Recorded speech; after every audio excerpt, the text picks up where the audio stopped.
काम वासना। और ये टॉपिक ही है ना, इसको ये ऐसी चीज है कि दिन के उजाले में इसके बारे में सोचने में ना अजीब सा लगता है। ये विषय ऐसा है जिसका ऐसा लगता है कि मजा आधी रात में ही आता है।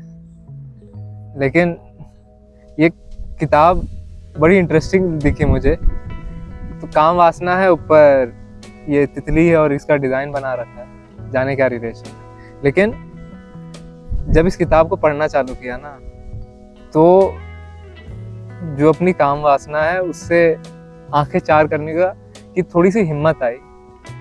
क्योंकि इसके पीछे आप देखेंगे ना, ये 3 शब्द लिखे हुए हैं जिनसे काफी कोरिलेट कर पा रहा हूं मैं। काम वासना, शर्म, डर और अज्ञान।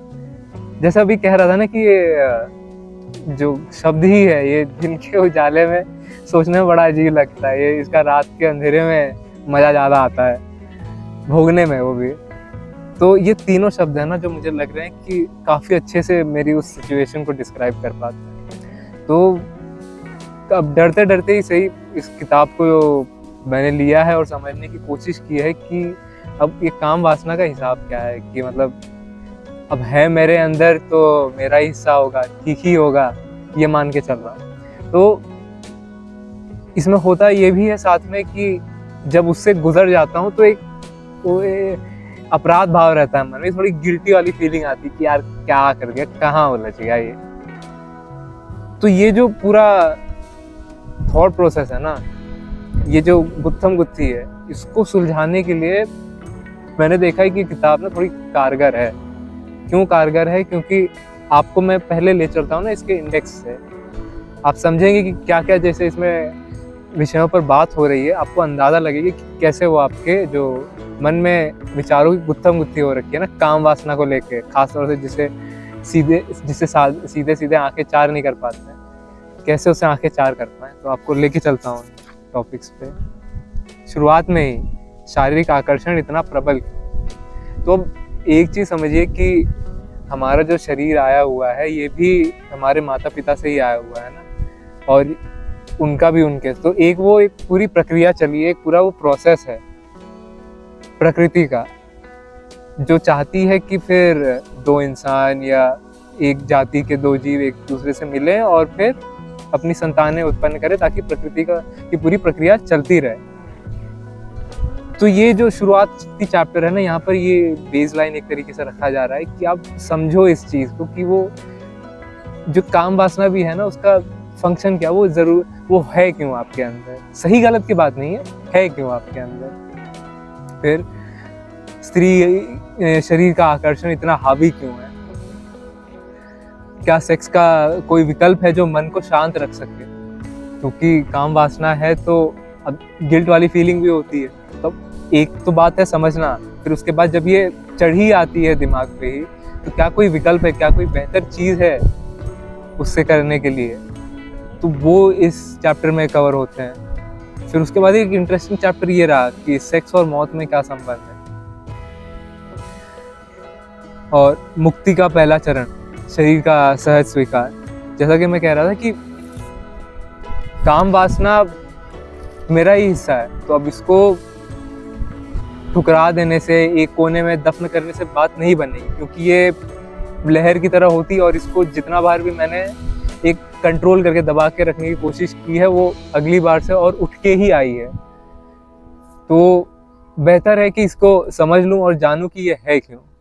तो ये चैप्टर भी काफ़ी उस लिहाज से इंटरेस्टिंग है। फिर एक जो काफ़ी कॉमन टर्म आता है जब काम वासना की बात आती है, तो उसके साथ हम एक तरीके से कहें कि हैंड इन हैंड चलता है, वो है ब्रह्मचर्य। एक छोर पे तो होता है आपका कि आप काम वासना में एकदम नहाए हुए हैं, सरोबार हैं उससे, और दूसरा छोर फिर जो हम देखते हैं अपने आसपास है ब्रह्मचर्य की, एकदम बस उसको काट दो। स्त्रियों से संबंध, उनकी तरफ देखना भी नहीं है, मुंह फेर के बात भी करेंगे तो नजरें नीचे झुका के। तो क्या सही में वही ब्रह्मचर्य है या फिर उससे आगे की भी कुछ बात है, वो आप और मैं समझेंगे इस चैप्टर के माध्यम से।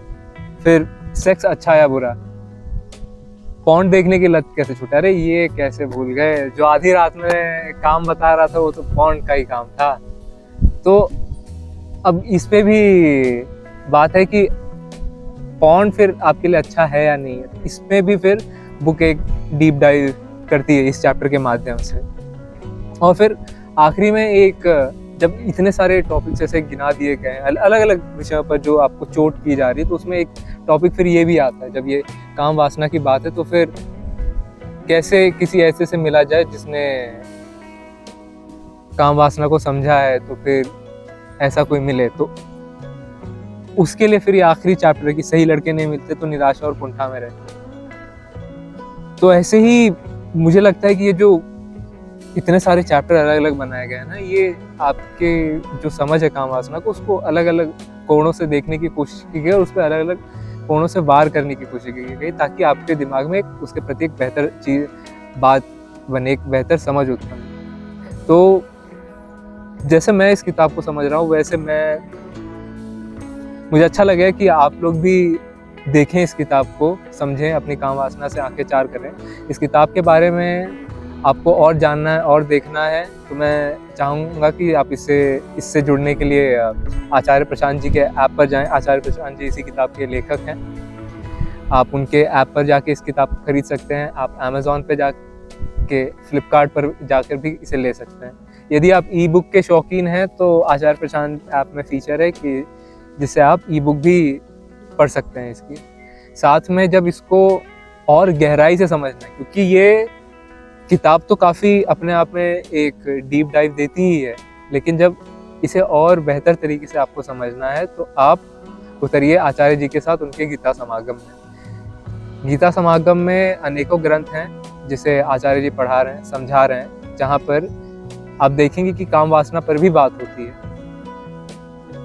आचार्य जी हमें श्रीमद् भगवत गीता, अष्टावक्र गीता, कबीर, रूमी, अनेकों ऐसे आचार्य हैं, ग्रंथ हैं जिनके बारे में समझाते हैं और बताते हैं। तो आप आइए, जानिए, समझिए, आंखें चार कीजिए, समझ में आएगा। कम से कम जो लज्जा है ना काम वासना के प्रति, वो हटेगी और आप देख पाएंगे कि इसके आगे क्या है। धन्यवाद।